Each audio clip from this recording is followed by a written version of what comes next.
मौन की गहराई में कितना बड़ा आनंद छुपा है, यही हम आज के एक रहस्यमय गौतम बुद्ध की कहानी के माध्यम से जानेंगे।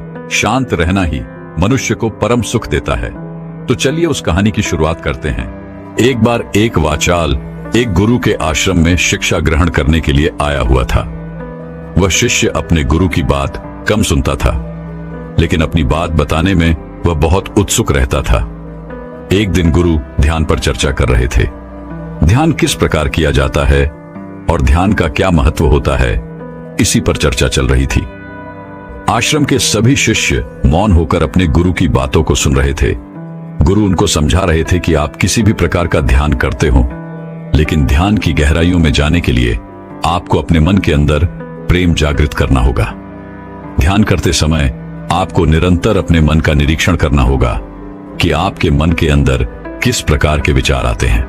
गुरु अपनी बात पूरी कर पाते, इससे पहले ही वो वाचाल शिष्य बीच में ही बोल पड़ा। उसने कहा, गुरुजी, मैं बहुत दिनों से अपने मन का निरीक्षण कर रहा हूं। मैं हर आने जाने वाले विचार को बड़ी गहराई से देखता हूं, समझता हूं, लेकिन उसके बावजूद मेरे मन की आदतों में कुछ बदलाव नहीं आ रहा है। मैं अक्सर सुबह देरी से उठता हूं और रोज रात को मैं यही सोचकर सोता हूं कि मैं सुबह जल्दी उठूंगा, जल्दी उठकर ध्यान करूंगा, अपने मन का निरीक्षण करूंगा, लेकिन मैं ये कर नहीं पाता हूं। मैंने अपने साथी शिष्यों से भी इस बारे में चर्चा की, लेकिन उनके पास भी इसका कोई जवाब नहीं है। इस आश्रम में कोई एक दूसरे से बात ही नहीं करना चाहता। सब लोग चुपचाप रहते हैं, कोई चर्चा नहीं होती। ऐसे में हम अपने मन को कैसे समझ पाएंगे, उसका निरीक्षण कैसे कर पाएंगे, जब तक हम अपने मन के विचारों का, अपने मन की आदतों का एक दूसरे के सामने जिक्र नहीं करेंगे, उसकी चर्चा नहीं करेंगे, उस पर बहस नहीं करेंगे, तब तक हम चुप रहकर अपने मन को कैसे समझ पाएंगे। कृपा करके इन सभी शिष्यों को समझाने की कृपा करें कि कम से कम एक दूसरे से अपने मन की बात साझा तो करें। उनके मन में क्या विचार चलते हैं, ध्यान में उनके अंदर क्या बदलाव आता है, वह क्या महसूस करते हैं। ध्यान करते वक्त कम से कम आश्रम में इन बातों की तो चर्चा होनी चाहिए। गुरु ने उस वाचाल शिष्य से पूछा कि तुम दूसरों के मन की बात क्यों जानना चाहते हो, उससे तुम्हारा क्या फायदा होगा? क्या तुम्हें आत्मनिरीक्षण करने के लिए दूसरे के मन के विचार जानना जरूरी है? उनके मन में क्या चलता है, इससे तुम्हारा क्या फायदा होगा? क्या तुम मुझे इस बात का उत्तर दे सकते हो? वाचाल शिष्य ने अपने गुरु से इस प्रकार के उत्तर की अपेक्षा नहीं की थी। उसने सोचा कि बात तो गुरुजी ठीक कह रहे हैं, इससे मेरा क्या फायदा होगा? अगर मैं दूसरे के मन की बात जान भी लूंगा या फिर दूसरों के सामने अपने मन की बात बता भी दूंगा, तो उससे मेरा क्या फायदा होगा? क्या मैं अपने मन को समझ पाऊंगा? वो वाचाल शिष्य अपने ही द्वारा किए गए प्रश्न में उलझ चुका था। उसके पास इसका कोई उत्तर नहीं था, लेकिन फिर भी उसने दूसरे शिष्यों के सामने अपनी बात को ऊंचा दिखाने के लिए गुरुजी से कहा कि गुरुजी, अगर हमें यह पता चल जाएगा कि दूसरे के मन में क्या विचार चलते हैं और उन विचारों का वो ध्यान में जाकर किस प्रकार निरीक्षण करते हैं, तो इससे तो हमें भी ध्यान लगाने में आसानी रहेगी। हम भी अपने ध्यान में उसी प्रकार अपने विचारों का निरीक्षण कर पाएंगे, अपने मन को समझ पाएंगे। क्या आपको नहीं लगता कि गहरा ध्यान लगाने के लिए किन बातों का ध्यान रखा जाए, किस प्रकार अपने मन का निरीक्षण किया जाए? इस बात की चर्चा करने से दूसरे शिष्यों का भी भला हो सकता है। गुरुजी ने उससे पूछा कि मान लो कोई शिष्य गहरा ध्यान लगा पाता है और अगर वो तुम्हें अपनी मनोदशा बता भी दे कि किस प्रकार वो अपने मन का निरीक्षण करता है, अपने विचारों का निरीक्षण करता है, तो तुम्हें क्या लगता है कि यह जानकर तुम भी गहरे ध्यान में उतर पाओगे? अगर तुम ऐसा सोच रहे हो तो मैं तुम्हें एक बात बता दूं कि तुम अपने ही मन के बनाए हुए जाल में खुद फंस जाओगे। अगर तुम्हें कोई ऐसी प्रक्रिया पता चल गई कि गहरे ध्यान में किस प्रकार प्रवेश किया जाता है, तो तुम्हारा मन उसी प्रक्रिया का अनुसरण करने की कोशिश करेगा। तुम वर्तमान में उपस्थित होकर अपनी मनोदशा नहीं समझ पाओगे, बल्कि तुम्हारा मन तो उस प्रक्रिया के विचारों में उलझा रहेगा। तुमने अपने मन को एक काम दे दिया करने के लिए और तुम्हारा मन उसी काम को करता रहेगा। तुम भी उस काम में सम्मिलित हो जाओगे, तो तुम अपने मन का निरीक्षण किस प्रकार कर पाओगे? क्योंकि तुम तो खुद अपने मन के साथ सम्मिलित हो गए, तुम तो खुद अपने मन के साथ एक हो गए। गुरुजी ने बताया कि तुम अपने मन को तभी समझ सकते हो जब तुम अपने मन से अलग हटकर अपने मन को देख पाओ। अपने मन की चाल को दूर से खड़े होकर समझ पाओ। जिस भी विषय को या जिस भी चीज को तुम्हें समझना हो, तुम्हें उसे अलग होकर देखना होगा। अगर तुम उसके साथ एक हो गए तो तुम उसको कभी नहीं समझ पाओगे, तुम उसके साथ सम्मिलित हो जाओगे। जिस प्रकार तुम अपने विचारों को समझने की कोशिश करते हो, लेकिन विचारों को समझते समझते तुम अपने ही में खो जाते हो। कभी अनुभव किया है तुमने? शिष्य ने हाँ में सर हिलाते हुए कहा कि गुरुजी, जब भी मैं अपने विचारों का निरीक्षण करने लगता हूं तो ऐसा ही होता है। मैं अपने ही विचारों में खो जाता हूं। कुछ समय बाद मुझे ध्यान में आता है कि मैं अपने विचारों का निरीक्षण कर रहा था, तो उसके बाद मैं फिर से अपने विचारों देखने वाला बन जाता हूं, उनका साक्षी बनने की कोशिश करने लगता हूं। लेकिन कुछ समय बाद मैं फिर से अपने विचारों के साथ एक हो जाता हूं।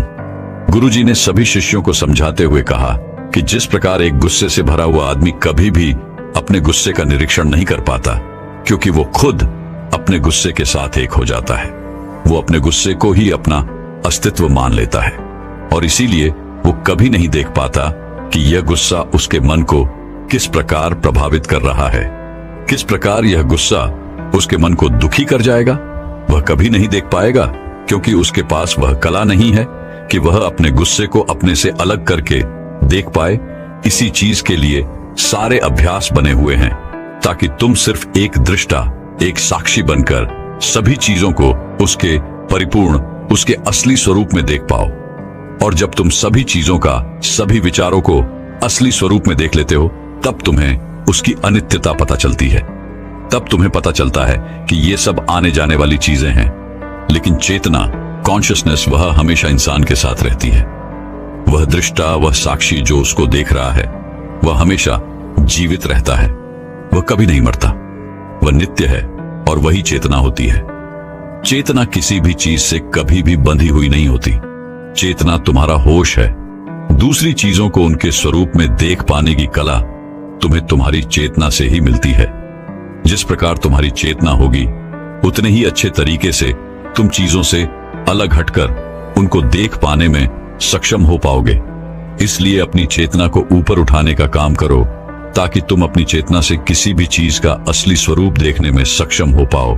शिष्य ने पूछा कि गुरुदेव, आपकी बातें कुछ कुछ तो समझ में आ रही हैं, लेकिन एक बात समझ में नहीं आई कि अपनी चेतना को ऊपर उठाने के लिए, अपने आप को ज्यादा होश में रखने के लिए हमें क्या करना होगा। इस पर चर्चा करते हुए गुरु ने बताया कि तुम मौन होकर, चुप होकर सिर्फ अपने विचारों को, अपने मन की प्रक्रियाओं को, अपने अनुभवों को देखना शुरू करो। तुम्हारे अनुभव आते हैं, तुम्हारे अनुभव चले जाते हैं, वो आने तय है। वो हमेशा हमारे साथ नहीं रहने वाले, लेकिन हमारा मन उन्हीं अनुभवों को पकड़ने की कोशिश करता रहता है। जब तुम्हें कोई अच्छा अनुभव होता है तो तुम्हारा मन चाहता है कि तुम्हें बार बार वही अनुभव हो, और उसी अनुभव को लेने के चक्कर में तुम्हारा मन तुम्हें फंसाता चला जाता है। तुम्हारी चेतना तुम्हारे मन के अधीन हो जाती है। वही होता है एक सिगरेट पीने वाले के साथ, वही होता है एक शराब पीने वाले के साथ, और वही होता है हर बुरी आदत अपनाने वाले के साथ, कि उसकी चेतना उसके मन की गुलाम हो जाती है। अगर तुम अपने चेतना को अपने मन से आजाद करना चाहते हो तो सबसे पहले मौन रहना सीखो। तुम्हारे ज्यादा बोलने की आदत, दूसरों से उनके अनुभव सुनने की आदत तुम्हारे मन को और ज्यादा भर देगी। लेकिन अपने चेतना को आजाद करने के लिए तुम्हें अपने मन को खाली करना सीखना होगा। जब तुम अपने मन को खाली करोगे, तब तुम्हें अपनी चेतना का असली रूप दिखाई देगा। तब तुम्हें पता चलेगा कि मौन रहकर, चुप रहकर अपनी चेतना को कैसे ऊपर उठाया जाए, कैसे हमेशा चैतन्य रहा जाए। चैतन्य रहना ही हमारा असली स्वरूप होता है, लेकिन हम उसे भूल चुके हैं अपने मन के अधीन होकर। इसीलिए अपने चेतना को अपने मन से छुटकारा दिलाना होगा। इसके लिए तुम चुप रहकर अपने मन के विचारों को देखना शुरू करो, उसके अनुभवों को महसूस करना शुरू करो। जब तुम अपने मन के साक्षी हो जाते हो, अपने मन के दृष्टा हो जाते हो, उसे देखने वाले हो जाते हो, तब तुम्हें पता चलता है कि तुम्हारे मन में एक विचार जाता है तो दूसरा आ जाता है, दूसरा जाता है तो तीसरा आ जाता है। और इस प्रकार जिस तरह सड़क पर भीड़ चल रही होती है, लोगों का हुजूम चल रहा होता है, एक आदमी जाता है तो दूसरा आता है, दूसरा जाता है तो तीसरा आता है। उसी प्रकार हमारे मन की भूमि में अनेकों अनेक विचार आते और जाते रहते हैं, लेकिन धीरे धीरे हम उनसे जुड़ते नहीं हैं, उनके साथ बहने नहीं लग जाते, उनके साथ खो नहीं जाते, बल्कि उनको साक्षी होकर बस देखते रहते हैं। और देखते देखते धीरे धीरे वो सभी विचार विलीन होने लगते हैं और उसके बाद हमारे मन की भूमि पूरी तरह से खाली हो जाती है। और अब हमें पहली बार अपने चैतन्य होने का पता चलता है। हमें पता चलता है कि हमारी चेतना ही हमारा असली आनंद है, वही हमारा स्वरूप है, और उसके लिए अपने मन की भूमि से खरपतवार हटानी जरूरी होती है। उसके लिए मेहनत नहीं करनी, बस उन विचारों को देखते रहना है। एक विचार जाता है तो दूसरा आता है, दूसरा जाता है तो तीसरा आता है। बस देखते रहो, साक्षी बने रहो, और देखते देखते वह विचार विलीन हो जाते हैं। लेकिन इसके लिए तुम्हें चुप रहकर अभ्यास करना होगा, चुप रहकर अपने विचारों का आत्मनिरीक्षण करना होगा, अपने मन की भावनाओं को समझना होगा। कब तुम्हें गुस्सा आता है, कब तुम्हें खुशी होती है, उसे अलग खड़े होकर देखना होगा। जब भी हमें गुस्सा आता है या खुशी होती है या किसी से घृणा होती है, तो हम तत्क्षण उत्तेजित हो जाते हैं, और उत्तेजना की वजह से ही हम उन भावनाओं को अलग होकर देख नहीं पाते हैं। लेकिन अगर हम उत्तेजित ना हो, शांत रहें, शिथिल रहें, तो हम अपने मन की भावनाओं को समझ सकते हैं, उनको जान सकते हैं। और जब हम अपने मन की भावनाओं को जानने लगते हैं, तब हमें पता चलता है कि कोई भी भाव हमेशा नहीं रहता। एक भाव जाता है तो दूसरा चलता है। खुशी हमेशा नहीं रहती, दुख हमेशा नहीं रहता, गुस्सा हमेशा नहीं आता। जब इन बातों को हम समझने लगते हैं, तो ये सारे भाव हमारे अंदर से विलीन होने लगते हैं, और सिर्फ एक प्रेम, एक आनंद हमारे अंदर बच जाता है। उसे ही हम परमानंद कहते हैं, और वही हमारा असली स्वरूप होता है। इसीलिए अपने मन की चाल में तुम खुद मत फंस जाना। अपने मन की चाल को दूर खड़े होकर बस देखते रहना, और देखते देखते वह चाल, तुम्हारा मन पूरी तरह से विलीन हो जाएगा। और जब कोई मन नहीं बचेगा, तभी हम हर चीज में अपना मन लगा सकते हैं, हर काम को पूरे ध्यान पूर्वक कर सकते हैं। असल में मन का विलीन होना ही ध्यान में प्रवेश होता है। जब तक हमारा मन हावी होता है, तब तक हम ध्यान में प्रवेश नहीं कर पाते, क्योंकि हमारा मन करेगा तब हम ध्यान करेंगे, और जब हमारा मन नहीं करेगा तब हम ध्यान नहीं करेंगे। और ऐसा हर काम में लागू होता है। लेकिन एक बार अगर हमारा मन विलीन हो जाता है, तो हम हर काम में ध्यान लगा सकते हैं, और ध्यान ही हमारा असली स्वरूप बन जाता है, वही चेतना बन जाती है। इस ज्ञान भरी चर्चा को सुनकर सभी शिष्य प्रसन्न हो गए, लेकिन गुरु ने उन्हें चेतावनी देते हुए कहा कि तुम प्रसन्न हो रहे हो, यह भी तुम्हारे मन की एक भावना है। तुम्हें यह बातें सुनने में मजा आ रहा है, इसीलिए तुम प्रसन्न हो रहे हो, लेकिन यह बातें हमेशा कोई तुम्हें नहीं सुनाएगा, और इसी वजह से तुम्हारा मन हमेशा प्रसन्न नहीं रह पाएगा। अगर तुम्हें असली आनंद की खोज करनी है, ऐसी प्रसन्नता हासिल करनी है जो कभी विलीन ना हो, तो तुम शांत होकर, मौन होकर, भावना रहित होकर अपने विचारों और अपनी भावनाओं को देखना शुरू करो। उसके बाद तुम्हें खुद ही महसूस होगा कि चेतना जो होती है वह शाश्वत होती है, वह कभी नहीं मरती, और बाकी सभी चीजें अन्यथा हैं, वो खत्म हो जाएंगी, वो मर जाएंगी, वो पीछे छूट जाएंगी। कोई भी चीज इस संसार में शाश्वत नहीं होती सिवाय हमारी चेतना के। जब हम प्राण छोड़ते हैं तो हमारे शरीर से सबसे पहले हमारी चेतना ही निकलती है, इसीलिए चेतना कभी नहीं मरती। गुरु ने सभी को निर्देश देते हुए कहा कि आज हम मौन रहकर अपने मन के विचारों और उसकी भावनाओं पर ध्यान लगाएंगे, उसके साथ सम्मिलित नहीं होंगे, बस उसे दूर से खड़े होकर देखते रहेंगे। थोड़ा कठिन है, लेकिन अभ्यास करने से तुम इसमें पारंगत हो जाओगे। और इसके बाद गुरु ने सभी को ध्यान लगाने का संकेत किया। तो दर्शकों, अब शांत रहने के फायदे के ऊपर अगली कहानी की शुरुआत कुछ इस प्रकार होती है। गौतम बुद्ध अक्सर अपने शिष्यों से कहा करते थे कि दुनिया की सबसे तेज छुरी हमारी जबान है, और दुनिया के सबसे खतरनाक हथियार हमारे शब्द हैं, जो बिना किसी खून खराबे के लोगों को अंदर ही अंदर मार सकते हैं। हमारे शब्द हमारी ताकत है, लेकिन यह हमारी सबसे बड़ी कमजोरी भी हो सकते हैं। अगर हमें नहीं पता कि कब, कहां, क्या और कितना बोलना है, यदि हम सही समय पर सही इरादे के साथ सही शब्दों का प्रयोग करते हैं, तो यह हमें एक सफल व्यक्ति बनाता है। लेकिन अगर हम सही समय पर सही इरादे से सही शब्दों का इस्तेमाल नहीं करते हैं तो यह हमारे जीवन को नरक से भी बदतर बना सकता है। तो आज मैं आपको मौन के ऊपर एक कहानी सुनाऊंगा और यह कहानी आपके जीवन को बदलने वाली है, आपको मौन की शक्ति का एहसास करवाने वाली है। जापान में एक बहुत ही प्रसिद्ध बौद्धिक भिक्षु हुए। उनका नाम था रिझाई। रिझाई अकेले रहते थे, जंगल के पास, दुनिया के शोर शराबे से दूर। रिझाई एक बहुत ही बड़े ध्यानी व्यक्ति थे और इसीलिए वो पूरे जापान में बहुत प्रसिद्ध थे। एक दिन एक राजकुमार रिझाई के पास आया और बोला, प्रिय भिक्षु, मैं हमेशा थका हुआ, निराश और परेशान महसूस करता हूं। मेरा मन बहुत आसान रहता है। हालांकि मेरे पास सब कुछ है, दौलत, शोहरत, सुख सुविधाएं जो हर व्यक्ति चाहता है या पाने की इच्छा करता है, लेकिन फिर भी मेरे अंदर इतनी अशांति और चिंता क्यों है? रिझाई ने कहा, इस प्रश्न का उत्तर तुम जानते हो, बस तुमने कभी इसकी तलाश नहीं की। रिझाई ने आगे कहा, मैं एक प्रयोग करना चाहता हूं, क्या तुम करना चाहोगे? इस प्रयोग के बाद तुम्हारे जीवन में किसी भी तरह की अशांति और चिंता नहीं रहेगी। यह सब सुनकर राजकुमार बहुत हैरान हुआ। उसने कहा, बताइए, मुझे करना क्या है? अपने मन की शांति के लिए मैं कुछ भी करने को तैयार हूं। रिझाई ने एकदम शांत होकर उत्तर दिया, अगले 10 दिनों तक तुम मेरे आश्रम में रहोगे और एक सामान्य व्यक्ति की तरह अपना जीवन व्यतीत करोगे और इन 10 दिनों तक तुम एकांत में अकेले मौन बैठे रहोगे।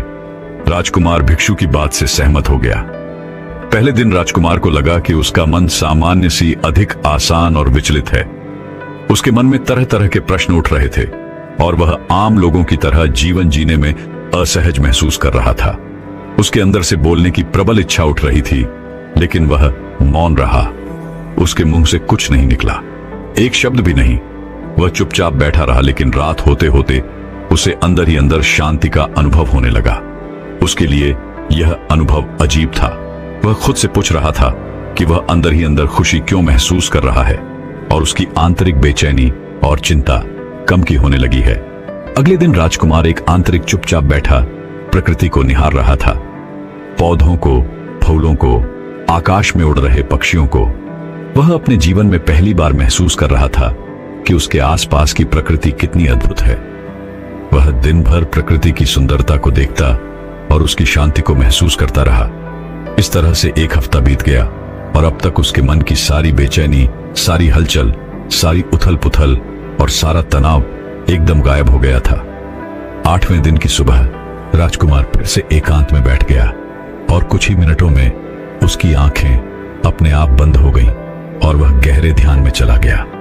वह पूरे दिन वहीं आंखें बंद की बैठा रहा और गहरे ध्यान में डूबता चला गया। ना कोई शब्द, ना कोई चिंता। राजकुमार भीतर से असीम शांति और आनंद से भर गया। राजकुमार अपने बाकी के 2 दिन इसी तरह गहरे ध्यान में व्यतीत करने के बाद 11वें दिन रिझाई के सामने प्रस्तुत हुआ और रिझाई को प्रणाम करके बोला, मुझे उत्तर मिल गया कि मेरे मन में इतनी उथल पुथल और चिंता क्यों थी। मैं जान गया कि मेरा मन इतना विचलित क्यों था। रिझाई ने मुस्कुराते हुए पूछा, बताओ क्या उत्तर मिला तुम्हें? राजकुमार ने कहा, मैं आवश्यकता से अधिक बातें करता था। मैं किसी पर भी अपने शब्द और ऊर्जा व्यर्थ करता था। मैं दिन भर अपने लोगों से फालतू की बातें करता रहता और फिर उन्हीं के बारे में अकेले में सोचता रहता और ज्यादातर समय नकारात्मक ही सोचता। इस तरह मैं बस अपना समय बर्बाद कर रहा था। ज्यादा बोलने और नकारात्मक सोचने की वजह से ही मेरा मन अशांत और बेचैन हो गया और इस वजह से ही मैं किसी भी चीज पर ठीक से काम नहीं कर पा रहा था, जिससे फिर मैं लगभग हर काम में सफल होने लगा और फिर इन लगातार मिलने वाली असफलताओं की वजह से ही मैं और भी उदास और चिड़चिड़ा हो गया और इसने मेरे जीवन को नष्ट कर दिया। लेकिन ये 10 दिन पूरी तरह से अलग थे। अब मुझे ऐसा लग रहा है कि मैं अपना जीवन पूरी तरह से जी रहा हूं, लेकिन इससे पहले ही मैं अपना जीवन गलत तरीके से जी रहा था और मैंने यह भी सीखा कि हमें सिर्फ ध्यान करने की जरूरत नहीं है। ध्यान अपने आप होता है जब हम स्थिर, शांत और मौन होते हैं। ध्यान के पिछले कुछ दिनों के दौरान मैंने जो पहली चीज सीखी वह यह है कि मनुष्य के जीवन के सबसे महत्वपूर्ण घटना स्वयं को जानना है। यह सुनकर रिझाई ने कहा, सिर्फ तुम ही नहीं, दुनिया में ज्यादातर लोग जरूरत से ज्यादा बोलते हैं। आज भी लोग ज्यादातर समय केवल एक दूसरे को नीचा दिखाने के लिए ही बोलते हैं। कुछ लोग ना चाहते हुए भी बातें करते हैं और अपना जीवन बर्बाद कर लेते हैं। रिजाई ने राजकुमार को मौन का महत्व समझाते हुए कहा। एक बार गौतम बुद्ध से उनके शिष्यों ने पूछा, प्रिय बुद्ध, आप ज्यादातर समय चुप क्यों रहते हैं? बुद्ध ने कहा, क्योंकि मौन में मैं अपने भीतर अनंत शांति की गहराइयों में होता हूं। मौन अपने भीतर उतरने की पहली सीढ़ी है। मौन के बिना स्वयं को जानना असंभव है। स्वयं को जानने और समझने का पहला नियम है कि मौन हो जाओ। उतना ही बोलो जितना अत्यंत आवश्यक हो, और तुम अचानक पाओगे कि 90% से ज्यादा तो व्यर्थ का है। ना बोलते तो कोई नुकसान ना था, बोल के ही गलती करती। दुनिया की 90% मुसीबतें कम हो जाएं अगर लोग थोड़ा चुप रहें। झगड़े फसाद कम हो जाएं, उपद्रव कम हो जाएं, अदालतें कम हो जाएं। अगर लोग थोड़ा चुप रहना सीख लें, संसार की बहुत सारी समस्याएं बहुत सारों उपद्रवों सिर्फ बोलने से पैदा होते हैं। सारी बात मौन सीखने की है। जिसने मौन की कला जान ली, वह भीड़ में भी अकेले होने की कला जान लेता है। वह अपने भीतर डुबकी लगाने लगता है। एकांत में तो आदमी स्वर्ग में है, दूसरे की उपस्थिति ही बेचैनी पैदा करती है। पहले तो मौन के साथ हूं। पहले तो अपनी ऊर्जा को मौन में उतरने दो, गहराने दो मौन को। और उस स्थिति में पहुंचने के लिए जब दूसरों की मौजूदगी से तुम परेशान हो जाओ, तो उचित है कि आंख बंद कर लो और अपने में खो जाओ। वहां से पाओगे ताजगी, क्योंकि तुम्हारे जीवन का स्रोत वहीं छिपा है। वह किसी दूसरे में नहीं, तुम्हारे भीतर है। तुम्हारे जड़े तुम्हारे भीतर हैं। आखिर कौन तुम्हें तुम्हारे भीतर लेकर जाएगा? कोई नहीं। तुम्हें स्वयं ही अपने भीतर उतरना पड़ेगा। इसीलिए अपने भीतर जाओ। वही परम राज्य है जीवन का, वही स्रोत है आनंद का। वही से जन्म हुआ है, वही मौत में डूब जाओगे। वही तुम्हारा सूर्योदय हुआ है, वहीं से अस्त होगा। उसमें बार बार डुबकी लो। जब भी तुम डुबकी लगाकर लौटोगे वहां से, तुम पाओगे फिर ताजे हुए, फिर जीवन की नई संपदा मिली, फिर नई शक्ति का जन्म हुआ। थकान गई, उदासी गई, चिंता गई। जैसे कोई स्नान करके लौटता है तो शरीर शीतल हो जाता है, शांत हो जाता है। ऐसे ही जब कोई भीतर से होकर वापस आता है, मौन में स्नान करके लौटता है, तो समस्त अस्तित्व, समस्त व्यक्तित्व शांत और मौन हो जाता है, आनंदित हो जाता है। जब तुम आंतरिक मौन की उस पराकाष्ठा पर पहुंच जाओगे, तब तुम पाओगे कि बोलने से भी तुम्हारा मौन खंडित नहीं होता, वह बना ही रहता है। उसकी एक अंतर्धारा लगातार तुम्हारे भीतर बहती रहती है। तुम बोलते तो हो, लेकिन अपने से छूटते नहीं। तुम शब्द का उपयोग भी करते हो, लेकिन वो तुम्हारे मौन को खंडित नहीं कर पाते। एक बार गहरे मौन में स्थिर हो जाओ, फिर तुम्हारी वाणी में भी सुगंध आ जाएगी। फिर तुम्हारी वाणी में भी एक विशालता आ जाएगी। तुम्हारा बोलना संगीतपूर्ण होगा, तुम्हारा बोलना सत्य होगा। तुम बोलोगे तो दूसरों पर भी शीतलता छा जाएगी। जैसे ही तुम अंदर से चुप होते हो, तुम इतने शक्तिशाली होने लगते हो कि समाज का डर तुम छोड़ने लगते हो, और तुम्हारे जीवन में एक मस्ती आती है। तुम्हारे चेहरे पर एक नई रौनक आ जाती है। तुम्हारी आंखें किसी और ही बोझ से भर जाती हैं, और तुम अनंत शांति के समुद्र में डूबने लगते हो। इतना कहकर रिजाई ने अपनी बात खत्म की और वह मौन में चला गया। राजकुमार भी उनका धन्यवाद कर अपने महल वापस चला गया। दोस्तों, आपने भी अनुभव किया होगा कि बहुत ज्यादा बात करने से दिमाग अशांत हो जाता है, जिसे हम अपने दिमाग पर नियंत्रण खो देते हैं और साथ ही अपना ध्यान भी खो देते हैं। जो लोग बहुत ज्यादा बोलते हैं, उनके पास किसी एक काम पर ध्यान केंद्रित करने की काबिलियत नहीं होती। वह अपने किसी भी लक्ष्य पर पूरी तरह से केंद्रित नहीं हो पाते, और अगर हम केंद्रित नहीं हैं, तो जीवन की सच्चाई को समझ नहीं पाएंगे और ना ही कभी मनचाही सफलता हासिल कर पाएंगे। इसके अलावा भी आपने देखा होगा कि जो लोग अधिक बोलते हैं, वह अक्सर लोगों के बीच हंसी का पात्र बन जाते हैं, और जो लोग कम बोलते हैं और अपनी बात पर कायम रहते हैं, उन्हें लोगों से सम्मान मिलता है। लोग उनकी बातों को सुनते हैं और उन पर भरोसा भी करते हैं। जो लोग जरूरत से अधिक बोलते हैं और अपने विचारों के बारे में पक्के नहीं होते, उनका दिमाग अस्थिर और विचलित रहता है, शोर से भरा रहता है, और एक अशांत दिमाग वाला व्यक्ति जीवन में किसी भी चीज में सफल नहीं हो पाता। क्योंकि वह किसी भी काम में फोकस नहीं कर पाता। यदि किसी व्यक्ति को यह पता है कि उसे कब, कहां और क्या बोलना है, तो वह व्यक्ति सच में बहुत बुद्धिमान है। और ऐसा व्यक्ति जहां भी जाता है, वह व्यक्ति तो आकर्षण का केंद्र बन जाता है और वह जो कुछ भी करता है उसमें सफल होता है। अगर हम किसी महान और सफल व्यक्ति के व्यक्तित्व को गहराई से देखें तो पाएंगे कि वो कम बोलते हैं और कम से कम शब्दों में अपनी बात खत्म कर देते हैं। वह बोलने से पहले ही वह चीजों और जिसके बारे में उसे बोलना है उनके बारे में गहराई से सोचते हैं। लेकिन जो लोग बहुत ज्यादा बोलते हैं, बहुत बार वो झूठ भी बोलते हैं और अपनी बातों से दूसरों के मन और विचारों पर कचरा डालते रहते हैं। वो ज्यादातर समय दूसरों की बुराई करते रहते हैं, इसलिए उनके अपने भी उनसे नफरत करने लगते हैं और उसे बचने की कोशिश करते हैं। हमारे भारतीय उपनिषदों में कहा गया है कि हमारे शब्द वास्तविक भ्रम शक्ति हैं। मौन से धैर्य आता है, धैर्य से ध्यान, और ध्यान से हम अपने जीवन के बारे में जागरूक हो जाते हैं। इसीलिए अगर हम ज्यादा बात करते हैं तो हम मौन को खो देते हैं, जो मन की शांति का पहला स्तंभ है। दोस्तों, आज से हम भी मौन का अभ्यास करते हैं। आज से हम भी वही बोलेंगे जो जरूरी है और हम कोशिश करेंगे कि कम से कम शब्दों में अपनी बात खत्म करें, और हो सके तो कोशिश करेंगे कि रोज कम से कम 30 मिनट एकांत में चुपचाप बैठे। और मुझे पूरा विश्वास है कि इससे हम सब के अंदर एक सकारात्मक बदलाव जरूर आएगा। इसी के साथ इस वीडियो को खत्म करते हैं। दोस्तों, मैं उम्मीद करता हूं कि यह कहानी सुनने से आपके जीवन में अच्छे बदलाव आए होंगे। आपको इस वीडियो से क्या सीखने मिला, ये कमेंट करके जरूर बताएं और अपने परिवार, दोस्तों या आपके करीबी इंसान के साथ ये कहानी शेयर करके उन्हें भी इस ज्ञान से परिचित करवाएं। बाकी अगर आपको यह वीडियो दिल से अच्छी लगी हो तभी इस वीडियो को लाइक कर देना, और आपने अब तक इस चैनल को सब्सक्राइब न किया हो तो चैनल को सब्सक्राइब भी जरूर कर देना। आपका हर दिन शुभ हो और खुशियों से आपका जीवन भरा रहे। धन्यवाद। नमो बुद्धाय।